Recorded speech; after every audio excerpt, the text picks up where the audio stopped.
Okay, so hi again. I'm really happy to host this panel today. We have outstanding speakers today. Thank you very much for joining. Thank you very much for participating to this conference.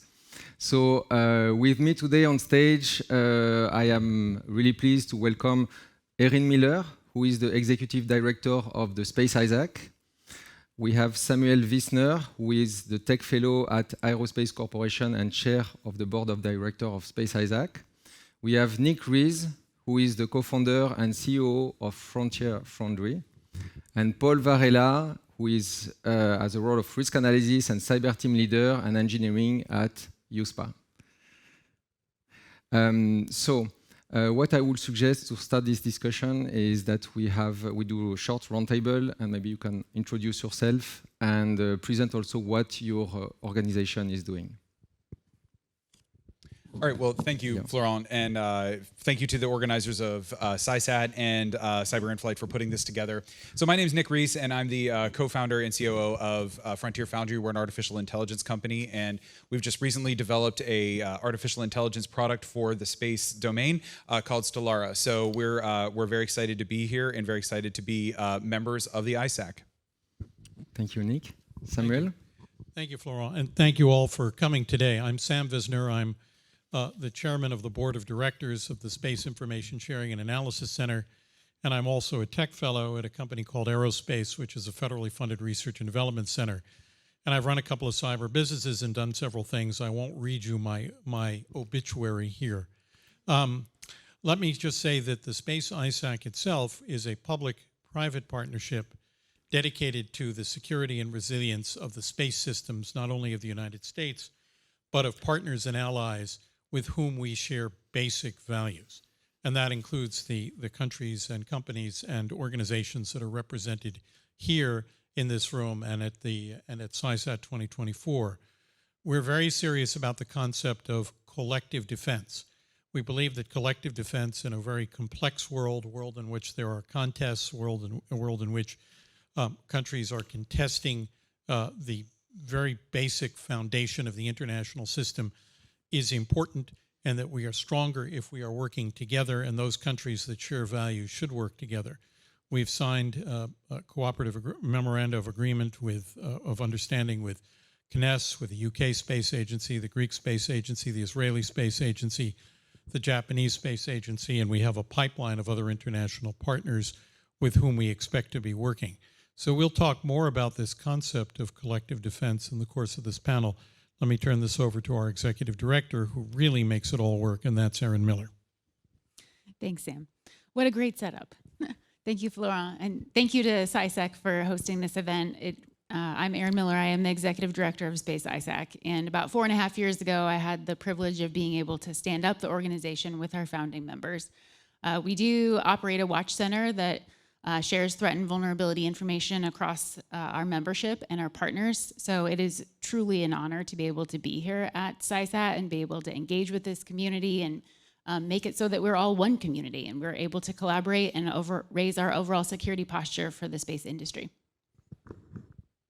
So good afternoon, everyone. My name is Paul Varela. So I'm the engineering team leader for the Cyber and Risk at the EUSPA. So it's the European Union Agency for the Space Program.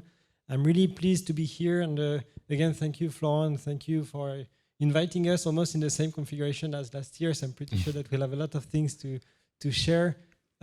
Some word also about the EUSPA. So you had the presentation from our executive director yesterday, but basically also a bit of focus of what the team is doing. We contribute to the secure by design activities and to the preparation of accreditation for the different EU space components. So it's something that keeps us really, really busy. And yes, I'm really pleased that we can share today about how to ensure that we have a better collaboration and to improve the resilience in the space sector. So thank you, all of them, for being here. Erin, Sam, Paul, you were there last year. What will be your observation of the evolution since the last year? Have you noticed any significant improvement or evolution?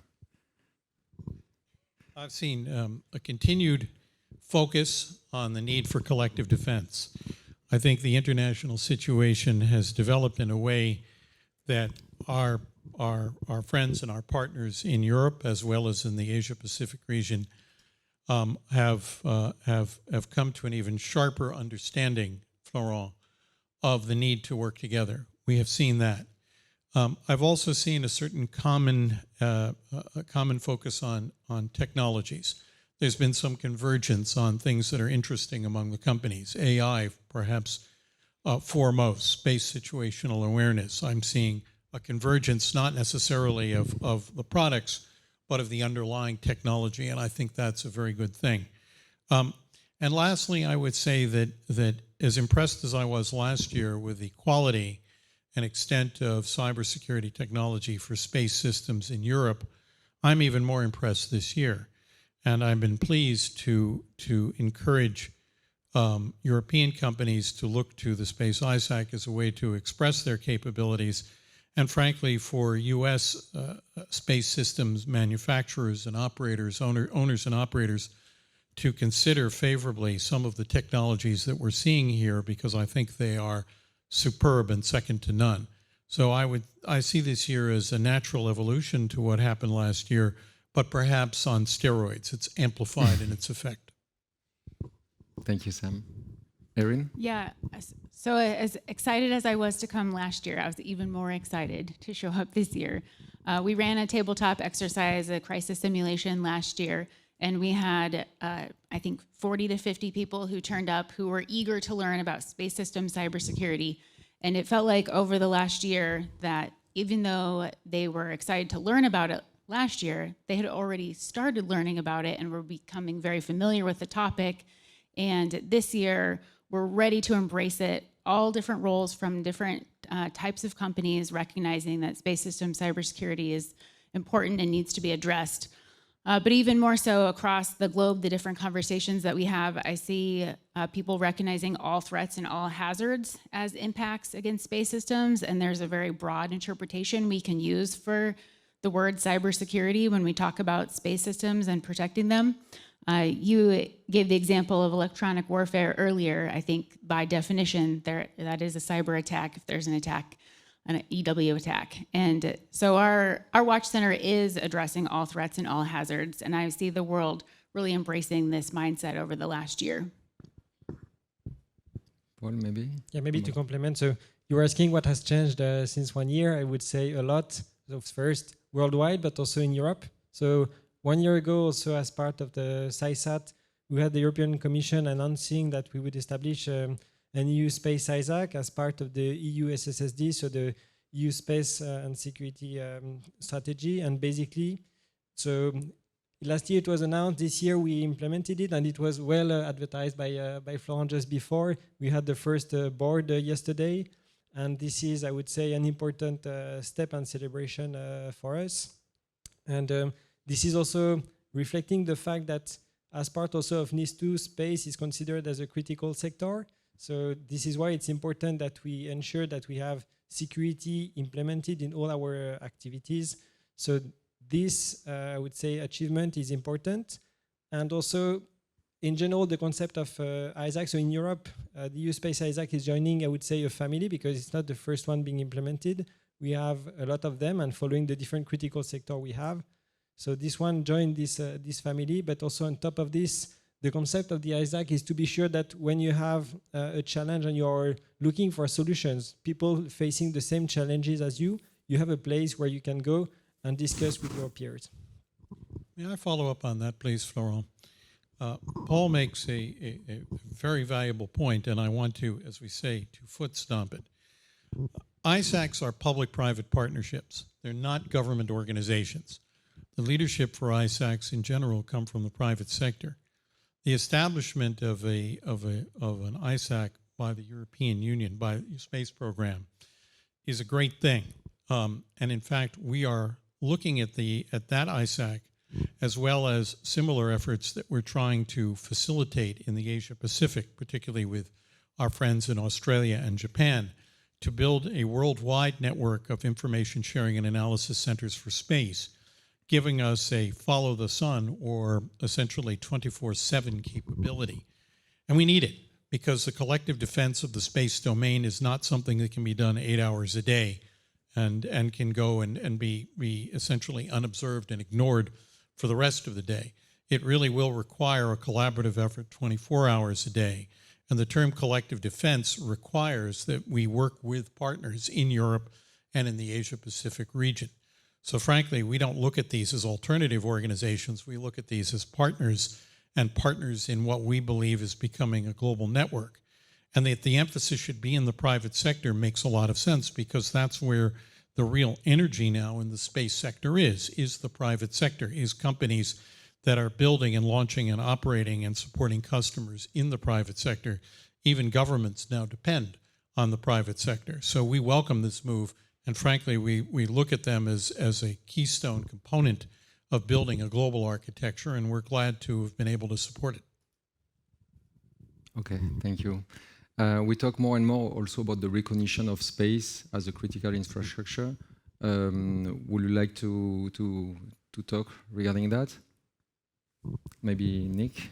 Sure, I can start with that one. So just as a little bit of background, my role before I left the government to start this company was the director of emerging technology policy at the U.S. Department of Homeland Security. And in that role, I was able to make policies. For example, the DHS Space Policy Directive 5, and the U.S. National Space Policy were all things that my team either authored or had a part in authoring. And so from that perspective, I had a really great view of critical infrastructure, because that was a fundamental part of what the U.S. Department of Homeland Security does, and resilience, which is also a core piece of DHS's mission. And it was in that capacity that I originally met Erin, and that we started to work together between the government and the ISAC. And I found that partnership extremely important in my government role, because it was kind of one place that I could go, but I could reach so many additional people. And so that was a fantastic thing for us. But as far as the critical infrastructure conversation goes, we had this conversation starting many years ago, and some other countries like the UK actually made this designation a long time ago, and the debate is still kind of live in the US. And so one of the things I kind of want to talk about with the critical infrastructure designation is we have to first ask why we're making the designation. What is it that we're achieving with the designation of space as critical infrastructure? Are we trying to recognize it as being important? Because if that's the case, then we're doing it for the wrong reason. Because what critical infrastructure is really about, and the existing critical infrastructure sectors in the United States, they're about incident response. It's about how do you respond if something happens to this critical system. And that's really what we need to build in. If we're going to have a conversation about critical infrastructure, we need to talk about incident response. And because space is such a different domain than terrestrial critical infrastructure, we have to think about what is it about space that is critical that we need to protect? Because if it is disrupted, that will cause a problem. And so, for example, there's no critical infrastructure sector on Earth for air, but it sure is critical in space. Same thing for habitation or propulsion or something like that.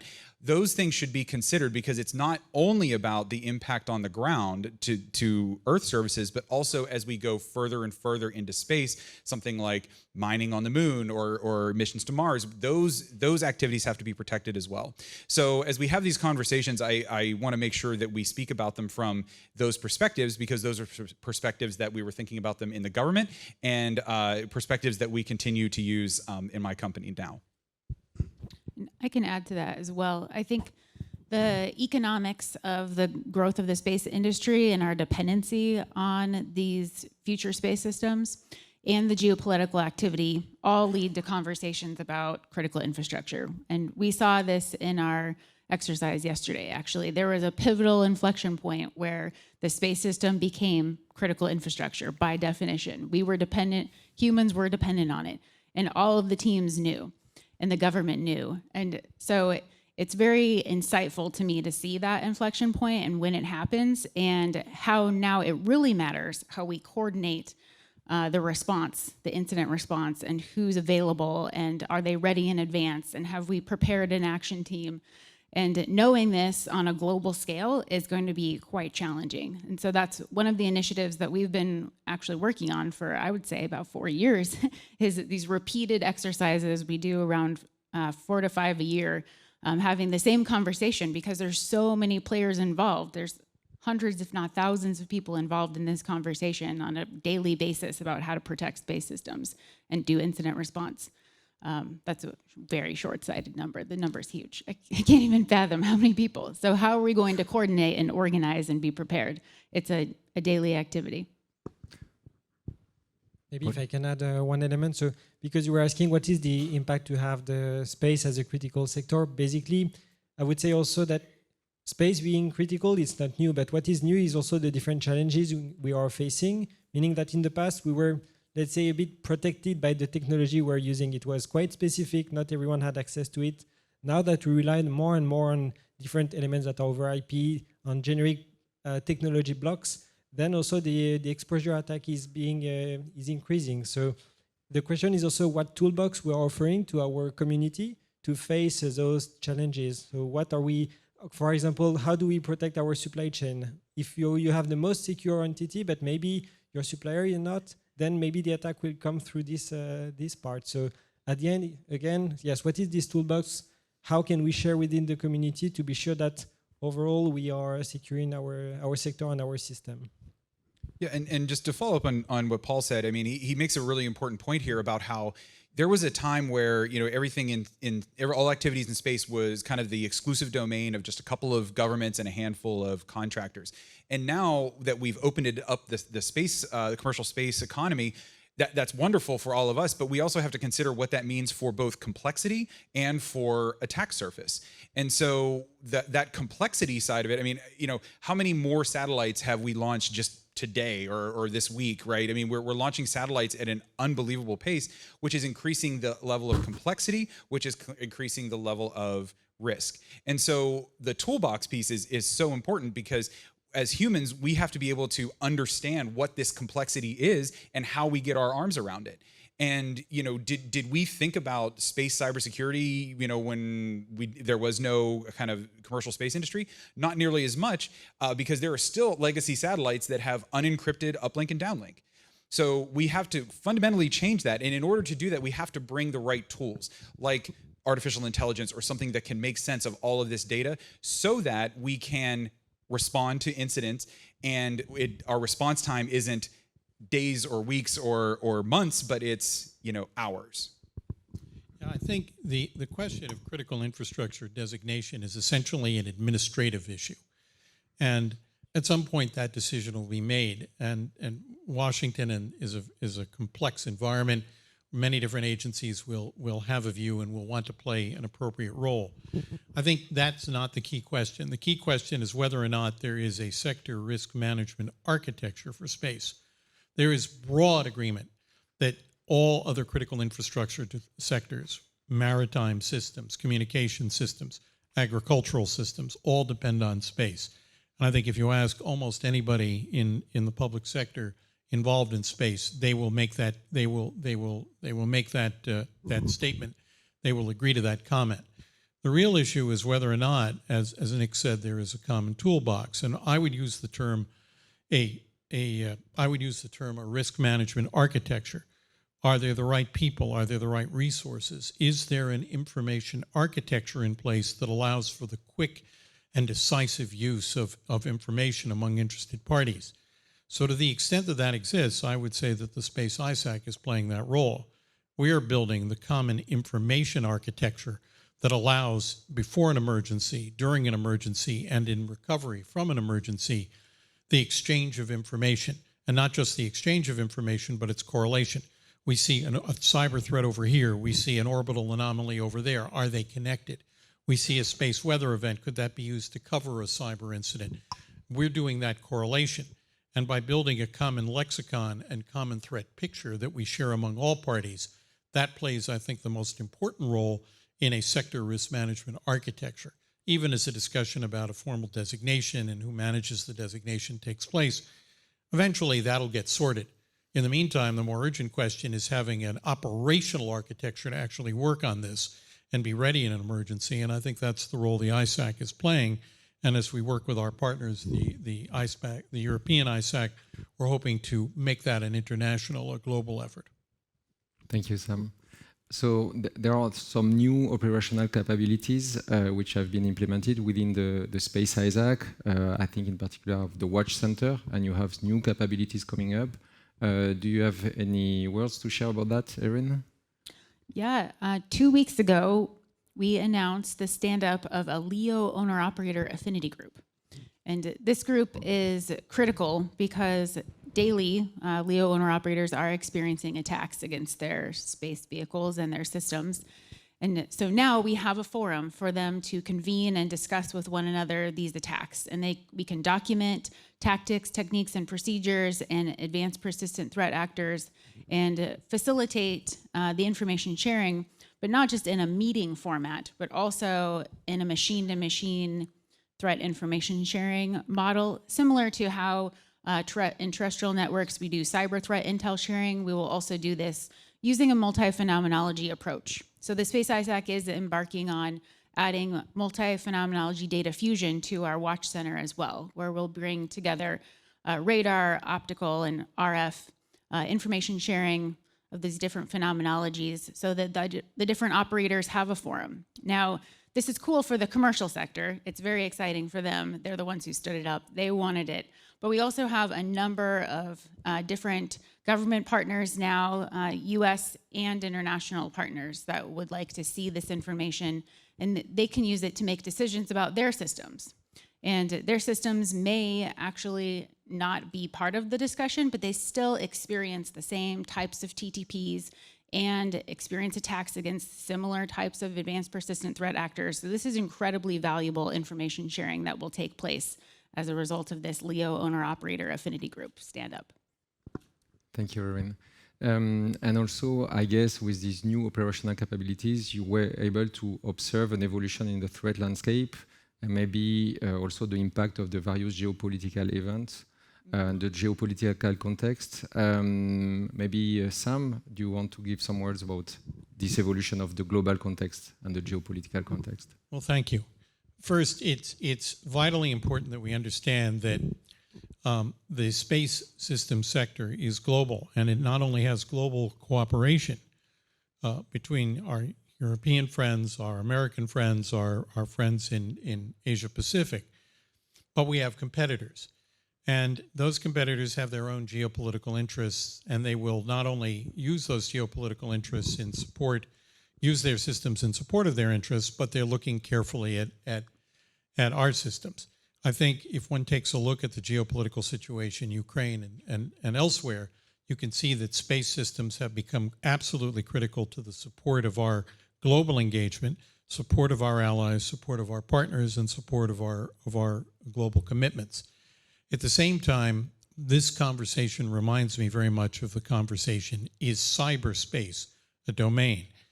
And there has been a long conversation about this. Well, isn't cyberspace just electromagnetic information being passed back and forth between people in the physical world? And I think that was an interesting idea 20 or 30 years ago, but with 60% or more of the people in the world actively connected, with most of the world's critical infrastructure now being connected, we don't depend on cyberspace. Increasingly, we're resident there. And therefore, the exercise of state power in cyberspace has become an exercise of state power in the international system. Space is the same thing. Space is the exercise of power in space is the exercise of power in a part of the international system. We might not have thought that way 20 or 30 years ago, but if one takes a look at the situation today, I think it's inescapable that we have to. We were having a conversation earlier today with another firm, and we talked about what that really means. And that means that a nation state can not only attack another nation state, but they can attack a private sector. And we have seen that private sector systems were among the first victims in Ukraine of aggression. And those were not necessarily targets of war, but they were presaged an armed invasion. So the geopolitical situation is such that we have reason to be concerned. 20 and 30 years ago, we were pretty sure that the norms that protected space systems, Florent, would hold up. We hadn't seen many real attacks against other countries' space systems. But we have seen very active attacks against cyber systems, and the norms that would protect cyber systems barely exist and are not being enforced yet because there aren't many consequences to violating those norms. As cyber systems become more dependent on space, and that's happening, and space systems become increasingly dependent on cyber, we have reason to be concerned that the norms that have protected space systems will diminish.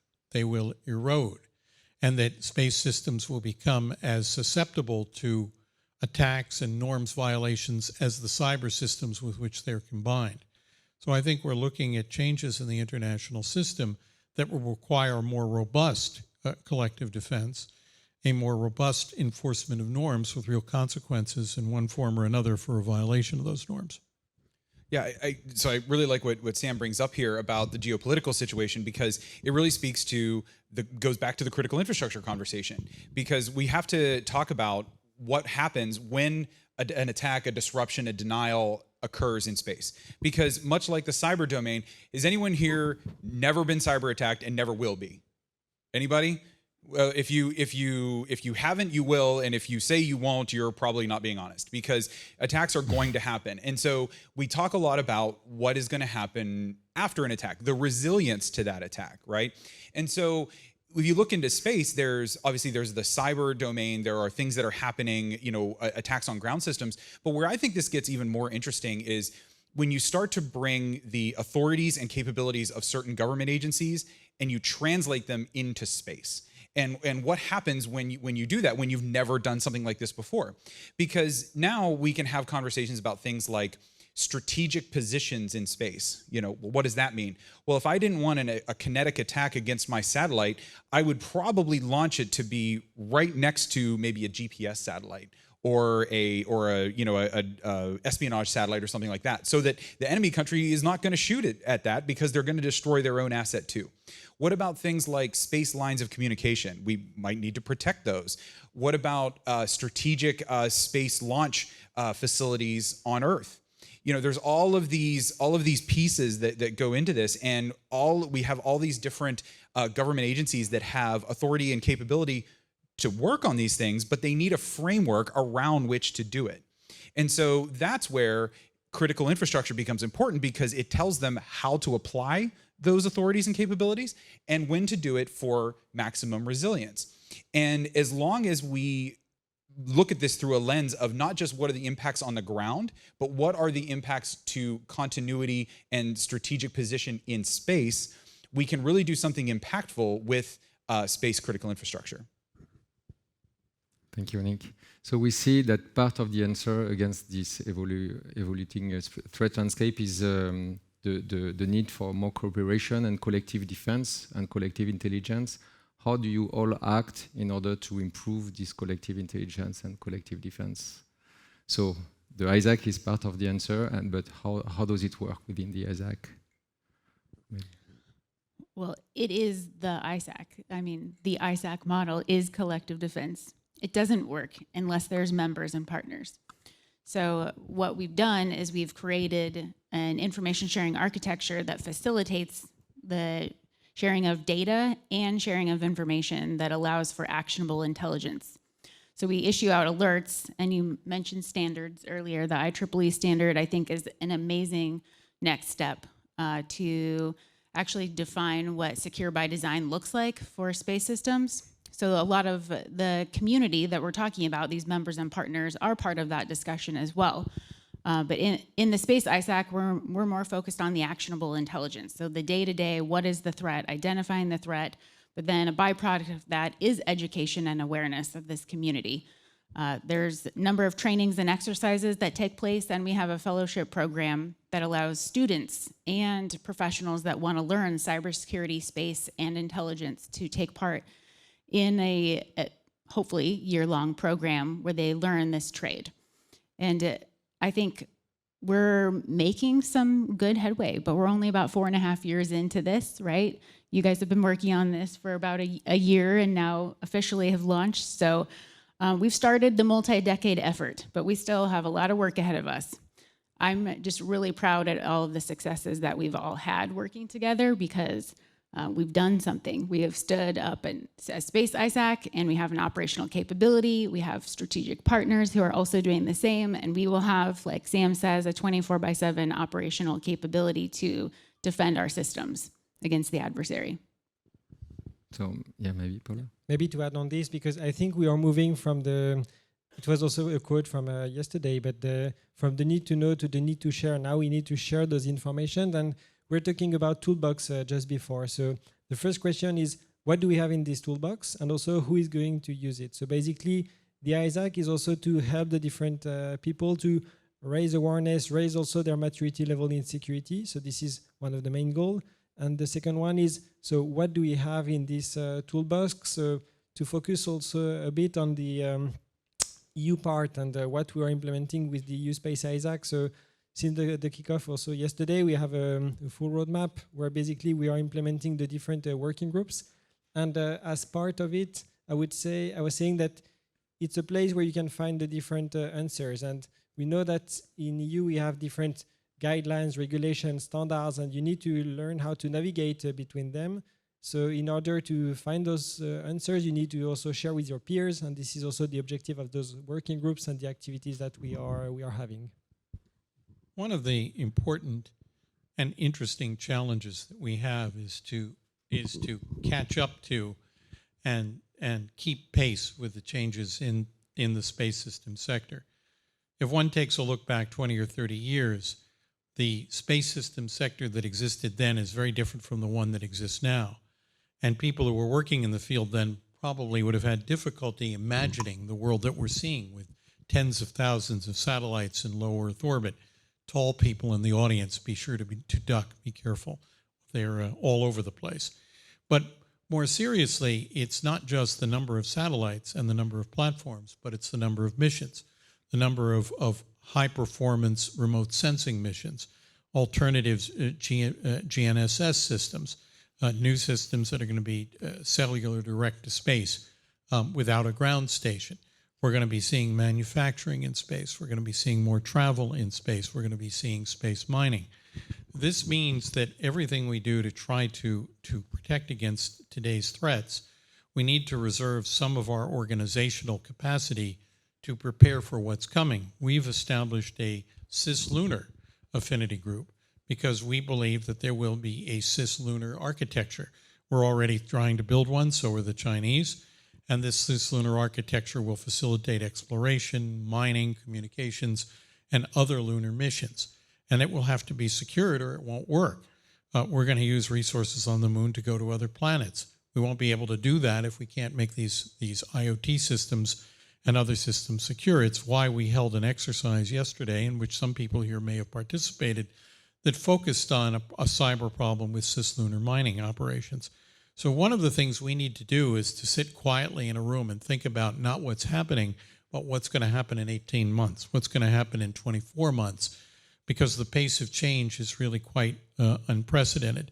And if we don't do that, we're going to find that we are swiftly overtaken by events. And that's one of the concerns that I always have and over which I lose sleep. Thanks, Sam. Yeah, I think one of the really important points that Sam just made is really about we can't just be singularly focused on the problems for today. We have to really think about what's coming next. And, that's a little bit harder sometimes because, cybersecurity kind of makes sense to all of us. It will always be an issue in space. We will always have to be, vigilant about our cybersecurity. But there are things that are going to stretch beyond that. And especially in a resilience conversation, in a collective defense conversation, we have to think about things beyond low Earth orbit. We have to think about how those things are going to change. And all of the things that Sam just talked about really speak to the complexity that we're facing and the complexity of the environment, of the risk environment, of the attack vectors. And so we're going to have a way to know when a certain system goes down or a constellation goes down or there's some issue with a mining facility. What are those impacts directly? And who do we call? Who do we talk to? Who do we share information with? And some of that we're probably going to need to automate. We're going to have some artificial intelligence that's going to be able to parse all of this data and help us kind of narrow that down. But it also is a place where an organization like the ISAC is a critical node. And the more complexity that we build out, the more players in the space domain, more capabilities, missions, all these things, the more we'll need that central kind of leader in collective defense in the ISAC. Thanks, Nick. What will be today the gaps regarding collective defense and information sharing that you have observed and that you plan to reconcile in the coming future, in the next 5 to 10 years, let's say? What are the issues that you are facing, either as a member of the Space ISAC or as the organizer and the monitor of an ISAC? Well, one issue is that it's important to build up a common lexicon of information about adversary tactics, techniques, and procedures.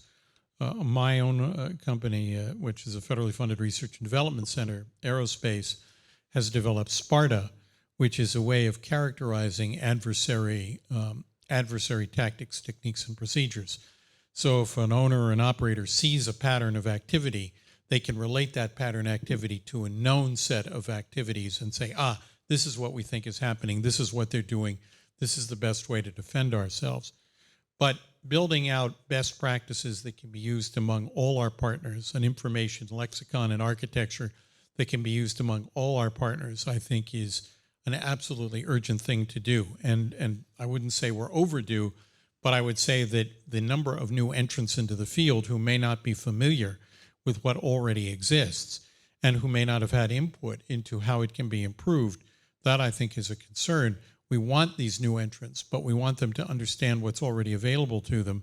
And given that they may be developing systems and capabilities that are brand new, we need to understand how those systems can be threatened, and we want them to contribute to the activities that we have underway through our analyst working group and our information sharing working group and a supply chain risk management working group that we have that allows them to contribute to a common lexicon and a common information architecture. I think that's a gap that we're trying to fill, but it has to be filled, Florent, as quickly as possible. Yeah, it seems as though when I think about Aerospace Sparta, thank you, by the way, Aerospace Corporation, for working on Sparta. We really needed that. It kind of leads to this next conversation of we need people who understand cybersecurity, space, and intelligence, and people who can use the tool, and people who understand MITRE ATT&CK as well, and the other tools that are available for mapping TTPs and APTs, and can synthesize this entire picture of how all of the different critical infrastructures and different space systems are connected to those, so that we actually can understand the holistic picture. But no person could possibly understand all of this. So on top of that, we also need the technologies to be able to process and predict the data sets and information. So predictive AI for threat intelligence, I believe, is going to be essential for the future. And we see that every day in our watch centers. AI companies approaching us, asking if they can help us automate the information sharing and build an AI. It's already designed in some cases, but adding it and then also adding the predictive analysis, because we don't have enough people on Earth to be able to process the amount of information we have coming from space systems and translate that into intelligence. And we need that. To add on top of this, I would say that we have 3 pillars. The first one is trust. The second one is collaboration, and the last one is standards. So basically, you don't have any collaboration if you don't have trust. So you need to trust your environment where you're sharing, to be sure also that what you're sharing will stay within the community. So that, for example, we talk about traffic light protocol, for example, that what you're sharing as an information for a limited community will stay in this community. Also, to be sure that for example, the ISAC is not a regulatory body, so it's not here to judge you, it's here to help you. So this is for the trust part. Then once you have trust, you need to be able to collaborate. And sometimes it's difficult to collaborate when externally you are competitors. So it's how to build a collective defense when you're sometimes against each other in different markets. So this is to improve collaboration, also because we are facing the same challenges. And as an overall community, we could face them rather than individually. We would sometimes reinvent the wheel. And the last one is, once we have trust and we are able to collaborate, then you need also to be sure that you collaborate in the same way. So we need to have standards, common format, also to ensure that as much as possible we can have some automation to be sure that we focus on the part with added value, because we have more and more activities, but not more people to work on it. So we need to ensure that we are efficient. You know, I think I'm in somewhat of a unique position because I've been both a member of the ISAC and I've been a government partner of the ISAC. And so I can talk about gaps from kind of both of those perspectives. So I think, you know, one of the things I noticed when I was with the government is that, you know, in a different way than what Sam meant, we didn't speak the same language. We didn't have a common vernacular. And what I mean by it is, if there was an incident, you know, the private sector sort of thought that the government was, you know, slow and was going to make a mess of things. And then the government thought, well, the private sector just cares about money and doesn't care about security. And the truth is, neither one of those things is true. And but it was that, you know, you didn't have enough people that had done both jobs. And so you had a hard time connecting on what the right information was. And so, you know, the government often didn't understand kind of the concerns of the private sector. The private sector thought that, you know, the government was holding back all the information and it was classified and everything else. But really, we're all trying to get to the same place. Like, none of us are rooting for the ransomware gangs or, you know, the cyber criminals, right? We're all trying to get to the same place. And so I think having that an understanding that cuts both ways is an excellent way to improve collective defense. And I think the ISAC's an excellent forum for that to occur. And then, you know, from the private sector side, you know, I think what I've really appreciated about my membership with the ISAC is, you know, the intelligence reporting, the things that come out of the Watch Center that make sure that all those things are fresh in my mind. Like, I'm thinking about, oh, there was an attack on this satellite, or there's this vulnerability. I remember reading about that, and that improves how I develop my products. And so, you know, I think on both sides, there's room for improvement, but I think the more that we can cross that border, the better off that we'll be. And, you know, I on the side, I'm a professor at New York University. Actually, Erin has guest lectured my class, so thank you, Erin. And we talk about this. We talk about, you know, whether you want to be a policy person, a government person, an operator, an entrepreneur, whatever your focus is. Some of these core things are pillars, and they have to remain pillars. And so if you can wrap your mind around collective defense and security and you know, critical infrastructure and what these things mean, you know, your interaction across those lines will be better. And what you can't always do is just turn and say, well, we don't have enough information sharing. You also have to participate. You have to be in the game. And if you are in that game and you can speak the common language, our collective defense will collectively improve. Florent, there is one other gap, by the way, that I think we need to address, and that is the cybersecurity of space systems is uniquely difficult, right? The concept of SWaP-C, right? The, you know, space power, weight, and cost constraints. This is not as easy as adding another feature to a nuclear aircraft carrier where you have almost unlimited room and certainly unlimited power. That's not true for space systems. Space systems have very difficult constraints. They're smaller. You know, if you add weight, you lose something.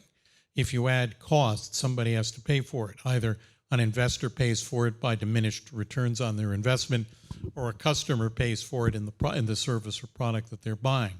Neither necessarily are going to be happy with that outcome. In addition, you have even the ground systems and the supply chain. People are trying to be economically competitive. So I think one thing that we need to do is to have amongst partners and allies a research and development strategy for the cybersecurity of space systems that recognizes that securing space systems is a challenge that is unique. There are aspects of securing space systems that are not true necessarily for other infrastructure. Some are and some are not. So simply saying, well, I have a requirement. Well, how is that requirement going to fit on a new satellite? Who's going to pay for it? How much weight will it be? Is there some feature that will no longer be launched?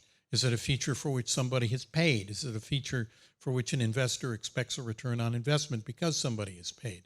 So if we're going to have requirements, if we're going to take at any time a more requirements-driven or even standards or regulatory-driven approach, we need to also find ways to make those approaches economically efficient as well as cybersecurity effective. That, I think, will require a good deal of collaborative research and development, and I think it should go beyond just the research and development of one country. I look at some of the issues, some of the efforts for aerospace leadership, or work that was done to overcome the AIDS crisis, or nuclear energy, or other things. These are true international collaborations that created the breakthroughs that made these technologies or made these leaps forward possible.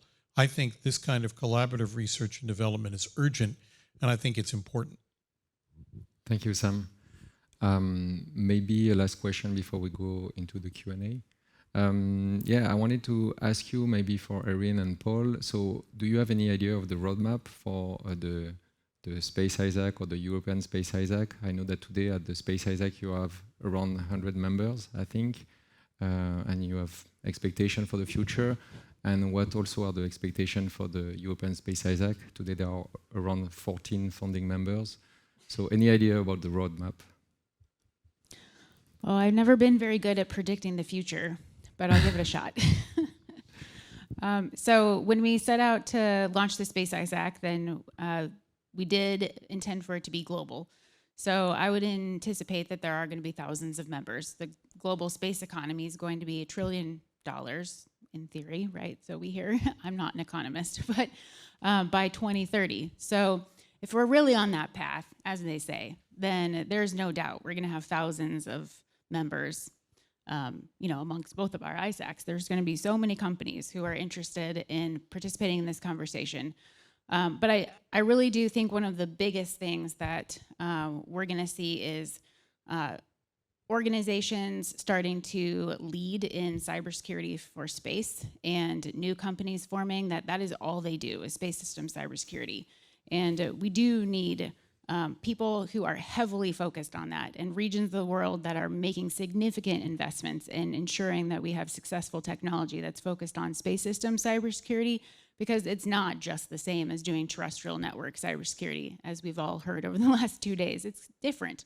And so we need to specifically address space system and cybersecurity technology, and we need to invest in that area. And I do see that on the roadmap of Space ISAC, we're going to see that type of company doubling and tripling over the next couple of years. The number of threat scenarios that we're addressing in our Watch Center has already more than doubled. We have completed phase 1 of our Watch Center. We're working towards phase 2. And we operate in a completely commercial, unclassified environment right now, but we will eventually move to partnering with more government entities and require more classified information sharing. But I think there's an important point to take away from that, though, is we started commercial unclassified for a reason. I shouldn't even say unclassified. It's not classified. It's commercial, because TTPs and APTs for commercial assets are the main priority for an ISAC. And governance and authorities that protect the information sharing in a commercial environment are essential. Otherwise, the ISAC model could be undermined. So I think we are on par to follow this model and continue to grow and have the 24/7 approach, most importantly because we have partners like the EU Space ISAC. So before to talk about the roadmap, I just wanted also to pass one message. So basically, don't stay isolated, meaning that in one of my first position, I was quite isolated in some activities, and it was difficult to address some challenges. And in fact, most of the innovation that we can find, you can find them because you're collaborating, you're exchanging ideas. I'm facing this situation, how do you solve this? And then you can bring the different pieces together. And this is also the goal of an ISAC. There is no size also to join. You can be small, you can be big, you can have a low level of maturity, or you can have a big one. It's important to join the same place, to share. You can help the one that are with the less mature level of insecurity. So this is the part for the message. And in terms of roadmap, so as we were saying, we had the kickoff yesterday. It doesn't mean also that we are starting from scratch, because it is the right moment to have a new Space ISAC in Europe. Why? It's because we had different initiatives in Europe, sometimes national or a bit isolated. So this is also the objective, is to bring everything under the same umbrella. And then in terms of So objective is mainly for this year is to continue on what we are doing, meaning that to structure the Space ISAC, to launch the different working groups, to ensure that the different supporting documents that we need to establish to build how we work, what are our processes, so that we continue to work on this. Also to continue recruiting, because basically everyone can, within the EU space sector, can apply. So this is why we will continue also to process the different applications that we will receive. By the way, the next cutoff date is in 1 week, but we have several of them, so don't worry, you don't need to rush, but it's also the good opportunity. And to have, by the end of the year, also the first general meeting with all the different members, because yesterday was only for the funding participants. Thank you, Paul. Thank you, Erin. Maybe Nick or Samuel, one last word would be before we go into the Q&A. Yeah, so I think from a member perspective, talking about what does the future hold, and I'm probably less capable of predicting the future than Erin, but I think one of the really important things from the perspective of a member is taking things that we learn in forums like this, in forums like the ISAC, in other collaborative environments, and turning them into things that are actionable and measurable. And if we can do that, we can start to provide companies with things that they can look at, they can implement, and they can measure against. And from a COO perspective, that's exactly what I want to see, right? Exactly what I want to see is, if I'm going to take these steps, I need to see exactly how we're going to do it and how I measure against it to know if I've done it. And in the policy world, this is kind of the ultimate goal is, can you get to something that's actionable and measurable? It's really hard in a government policy world because, as all of you know, the H in policy stands for helpful. And so as you're kind of thinking about how we implement some of these things, if we can take things like we learned at our tabletop exercise, like the conversations we're having here right now, we can put them out, we can contribute to the community, and we can make them both actionable and measurable, we'll get a lot more uptake. Yeah. Two sort of final thoughts. The first is, if you think about joining the Space ISAC, or you are a member, one thing I encourage is that in addition to paying whatever money you pay and receiving whatever information we can share with you, you have to get involved. This is an evolving field of endeavor. If you really think analysis can be improved, join the analyst working group. If you think there are gaps in the information architecture, join the information sharing working group.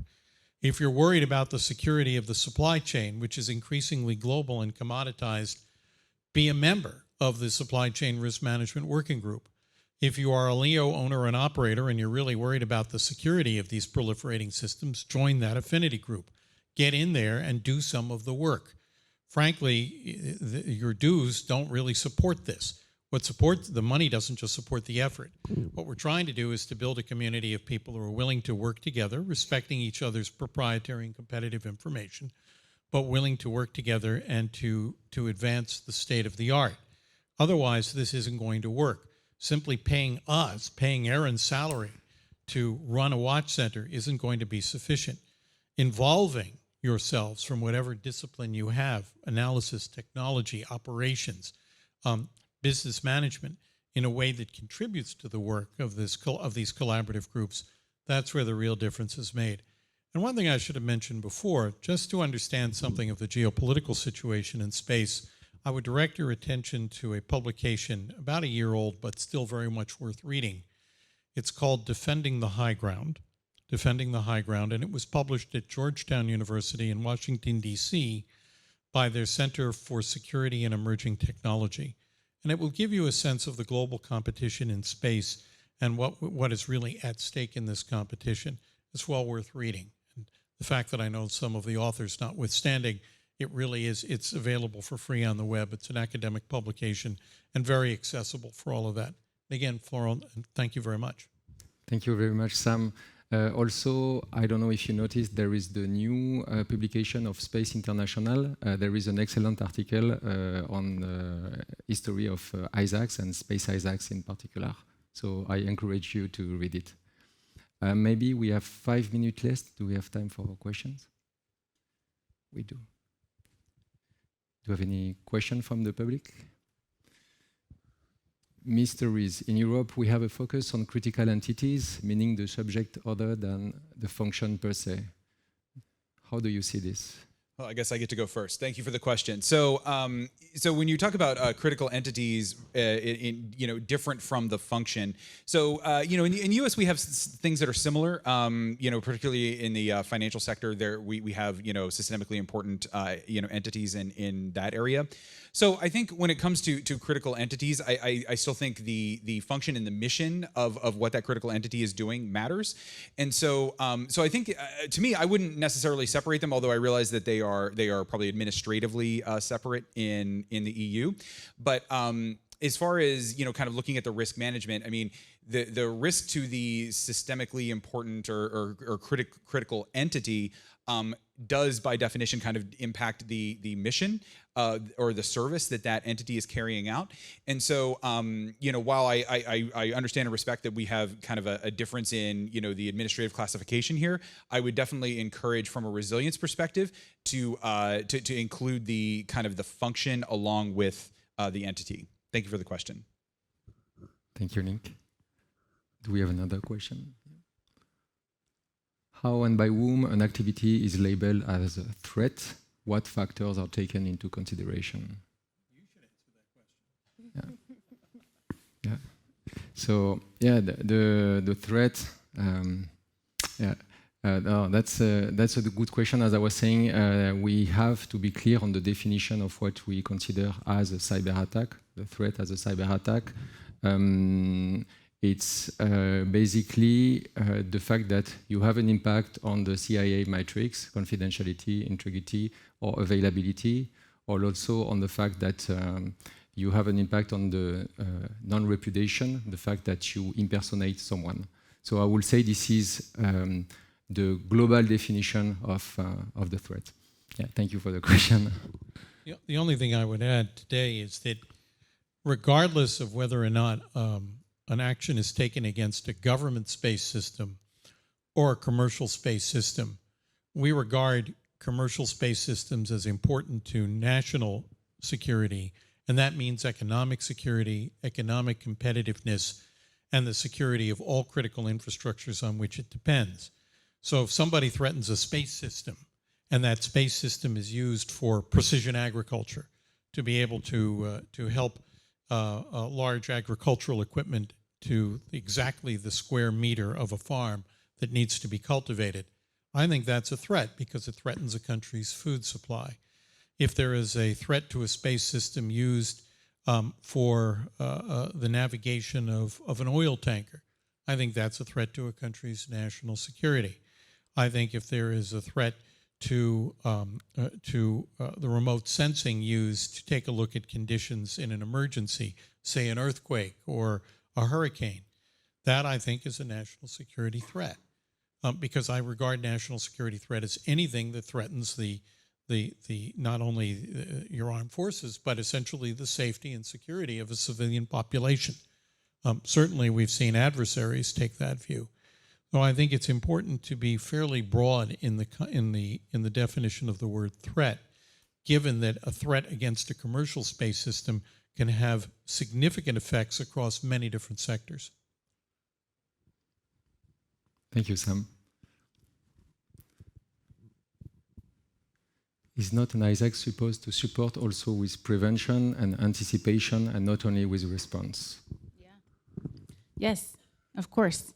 Thank you for the question. I would say the response mechanism that we put in place is actually more, in some cases, more of a preventative measure than anything else, because we have companies who are sharing information about something that is an attack against their system, or there's anomalous behavior that's been detected, and we're sharing that information out through the Watch Center. But that means now the rest of the industry, including also the partners, the government partners, can now start to prevent and anticipate that the same type of TTP may be used against their system, and they're on the lookout for the current activities. This even happens amongst people, just generally speaking. You know, if I have a lot of phishing attacks, then that's a TTP. There's TTPs involved. And so I share that with Florent, and now he talks about it and shares it with all of you. So doing this with space systems is a tad bit more sophisticated, and that's why we talk about the importance of more technology advancements in this area, because prevention and anticipation can also be addressed through technology, and the Watch Center can incorporate those as well as encourage them. Given the speed of the development of a problem in space, you may not be able to respond in time to fix the problem. So a lot of what we do, and a lot of the intelligence product, the collaborative product from the Space ISAC, is intended to help our members prepare and prevent, as opposed to just respond. Maybe one point to complement quickly. So I think it's important also in terms of models, because so indeed the ISAC is to support for prevention, anticipation. In terms of response, it cannot replace the company at the end who is suffering this attack. The response will come from the entity itself. The ISAC, for example, can support by sharing information, by sharing by other companies how they faced this situation, but it's not, at least for example, the Space ISAC is not a response body. This is important. And also something I wanted to mention, and it was to complement what you said, Erin, before, in terms of the different information an ISAC is addressing is commercial information. So also in terms of response, sometimes you could have classified information. It's not something that an ISAC is manipulating. Thank you very much. I think we reached the end of the session. Thank you very much to all the panelists. I think we can give them a big round of applause. Thank you, Erin. Thank you, Samuel. Thank you, Nick. And thank you, Paul. Thank you very much.